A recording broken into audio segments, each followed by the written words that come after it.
shape. They need a win, but listen, they're down late. Look what they do. Josh Jacobs slides without scoring like they tell you to do these days. They run the clock, get the field goal, take the lead. They do it perfectly. Meanwhile, Brian Flores has benched Tua and put in Fitzpatrick, who had 19 seconds to go down the field and get a field goal. He's going to throw it to Mac Hollins, the former Eagle. It's complete, plus he almost got his head ripped off, as he is showing the official there. Yeah, he tacked on 15 yards, in case you didn't see it. So with 19 seconds remaining, they went down the field, and Jason Sanders nails it. An unthinkable final moment. If Fitzpatrick goes nuts, the Raiders are done. The Dolphins are in good shape. If they win next week against the Bills, or have the Ravens, Browns, or Colts lose, the Dolphins are going to the playoffs for just the third time since 2001. 26-25, a wild finish. And afterward, Fitz, you've done everything. You've played with everybody, going all the way back to Harvard. Have you ever had a bigger throw in your life than that one to Mac Hollins? No, I don't think so. You know, I think the odds are pretty low there of us being able to complete something with the proper yardage and not have to throw a Hail Mary, but actually kick a field goal. And, you know, I didn't know that it was complete. As you guys saw, my face mask was getting pulled and my head was getting ripped off. And I turned around to say, hey, you know, face mask, just to make sure they saw it. And I think Jesse Davis or maybe Miles had to tell me that it was complete, but I didn't know that we completed it. You gotta love Fitz, like, throwing in there. My head was getting ripped off. I love it. Love it, the drama. That game was unbelievable. It was almost as literally. We know. Yeah, as we know, the Dolphins held on to an AFC wild card spot. With that win, they can lock up a trip to the playoffs. Hello. With wins over the Bills next Sunday. They actually just need one win over the Bills next Sunday. It's tough to get in, Kim. This is my best read in history. If they lose to Buffalo, they can still make it, but they need at least one of these other 10-5 teams to lose in Week 17.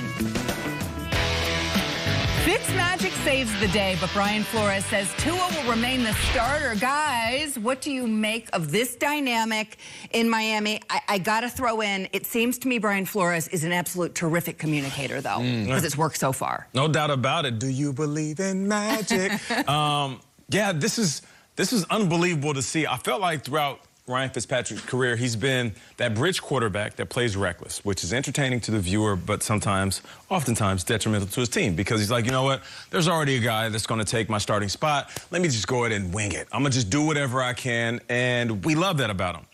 Recently, though, this year, 2020 Fitzpatrick has been a little bit more selective. He has discernment how he's delivering the ball. He's not as reckless. I think for the first time, he realizes, I am this close to playing the playoffs for the first time in my career. So I'm not only going to be this bridge quarterback that's entertaining for the masses as if I'm up on stage at a school play. I'm actually going to be the quarterback that they need to win games. And he did just that. The best thing I love about, or the most important aspect to this relationship, is that it's genuine. I saw Tua over there clapping. I saw him chest bump Fitzpatrick. There wasn't anything about Tua that was mad or angry that he was benched, which is odd because, you know, for what it's worth, it basically looked like Tua couldn't handle the moment. And Fitz came in and he did. So at 10-5, I just got to give credit to Fitzpatrick, to Flores, and all the decisions that they're making. And this is one of those teams, like you said earlier in the show, I'm not sure you want to see these guys because they don't know what they don't know. They're not supposed to be here anyway. So they're fearless when it comes to facing any team in the league. Let's get this straight. Tua, the future of your program, the future of your franchise, is benched in the fourth quarter of a must-win game. You bench him. Fitzpatrick comes in, pulls a miracle out of his backside, biggest throw of his career. He's hugging on the sideline. They win. Oh, my gosh. And Flores comes out and says, I'm going back to Tua next week. Nate, you all right with that? I'm not all right with that, but I do feel like maybe it's just that Fitzpatrick is the closer.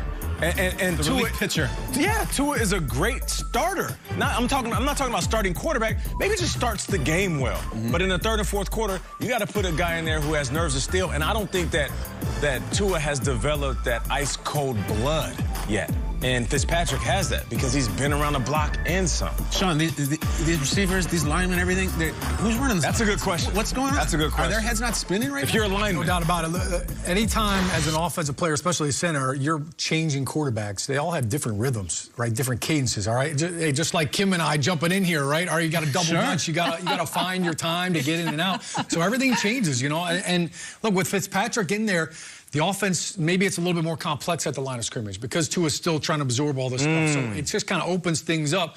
And, you know, as a rookie quarterback, there is so much that you're thinking about at the line, before the snap, all that. And then you've got to process it after the snap when it changes. So, yeah, I think the one thing to your point about this, yeah, the team has adopted this mentality.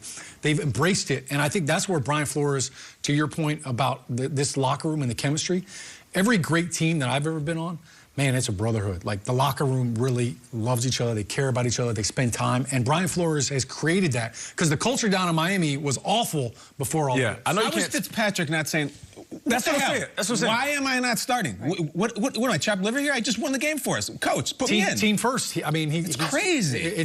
He also knows he's going to get his chance, though. For sure. Tua falters. One moment. He does know that. I know you can't speak for that Miami Dolphins offensive line, but do you think they play better when Ryan Fitzpatrick is in the lineup?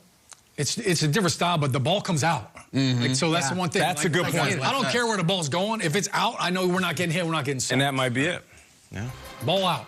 Get the ball out. Our center just answered our questions. Well, up next, highlights of another amazing performance by who else? Aaron Rodgers and an epic comeback by the Steelers. Plus, we'll take a look at the AFC playoff picture next.